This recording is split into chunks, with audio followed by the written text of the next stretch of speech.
Hey everyone, welcome to a special review for Literary Gladiators. I'm Ari. I'm with Josh in Literary Gladiators, and today, in honor of the series premiere of New Doctor Who, I wanted to review this book for Doctor Who 12 Stories, 12 Doctors, 12 Doctors, 12 Stories.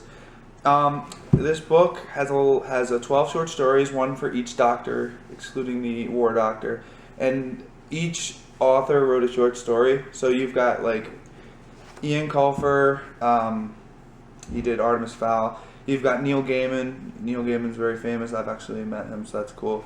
Malorie Blackman, Patrick Ness, Marcus Sedgwick, very famous authors in the world of literature today in science fiction and fantasy. I'll explain more about the book later in general. I wanted to just pick out 3 stories that are my favorite stories in the book and just give a short explanation of them, and then I wanted to tell you if you should get the book or not. So, the most recent story I read was The Spear of Destiny by Marcus Sedgwick. That would be the 3rd Doctor story. I'll quickly pop it up here. This is Spear of Destiny by Marcus Sedgwick. I read this one yesterday before I came here. I was at camp and I was off for a period, so I was like, why not? I'll read it. It's an interesting story about how the Doctor and Joe had found this spear that was like emanating some sort of timey-wimey thing that really shouldn't have been. And that it's like a spear that if you throw it, it never misses. I thought it was interesting that they incorporated Adolf Hitler in one of their backstories in this, because it was explaining if Adolf Hitler had used the spear properly, that the World War II would have ended up differently. But it mainly takes place in Viking times, and the spear is held by a god named, I think his name was Odin, and the Master gets involved, and all this stuff happens, and eventually what winds up happening is that the Doctor is able to change the spear with power with a fake spear that looks almost identical to it. And so I thought that was a really good story. It stars the 3rd Doctor, John Pertwee, and Jo Grant, who's played by Katie Manning. My favorite story in the entire book I'll do next. It's The Ripple Effect by Malorie Blackman. Let me go pop that up real quick.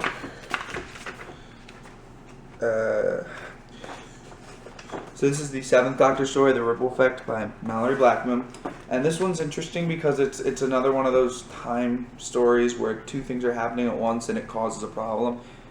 The Doctor and Ace are stuck in a I think it was called like a plexus, and they eject themselves from the plexus, but because of the action they did, they cause all Daleks in the world to be nice. There's no exterminating. The Daleks are actually helping people, but because everything had been changed, the universe is very quickly collapsing, and the Doctor had to figure out how to fix that. And apparently, he had to like stop the explosion at a certain point, so it didn't go past a certain point, but that he could get out of the plexus. I really like Malorie Blackman's writing style. She makes things that are complicated seem very simple. I'm very bad at that, as you can probably tell. But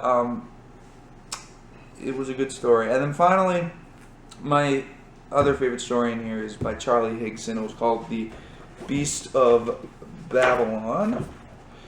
Let me just pull that up. He's played by Christopher Eccleston. The 7th Doctor is Sylvester McCoy, by the way. I don't think I mentioned that, but this is Christopher Eccleston. I like The Beast of Babylon by Charlie Higson specifically because the companion in this one is not human at all. Not even close to being human. She's like this 8-legged spider thing. And basically this takes place between when the Doctor leaves Rose for the first time at the end of Rose, and then comes back and says, oh, did I mention it also travels in time? It's in that little window there. And he basically goes to Babylon, and there's like a god that appears, and that he has to defeat that god, and it's a really interesting story. So I've read all but 2 of these stories. I haven't read the Peter Capaldi story yet, and I haven't read the David Tennant story yet, but the rest of them I have read, and I will easily say that it's a mixed book. Some stories are better than others. Eoin Colfer's story I didn't really like. Felt that it was a little bit too bland. I don't think he did enough research. Michael Scott's story with the Second Doctor, on the other hand, was really good. It was The Nameless City. So really, it's hit or miss, really, but I would say that the majority of the names, authors, and stories are very good. So I would strongly suggest getting this book. I got it from Barnes & Noble for $17. You can get it. This is really for the big fans. You can, if you also are a new fan, you want to check out some the older Doctor stories, you can do that as well. With this story, you get one story per Doctor, so you can see how each Doctor kind of acts and stuff. So yeah, that is Doctor Who 12 Doctors, 12 Stories. And for Literary Gladiators, I'm Mari, and remember to keep reading.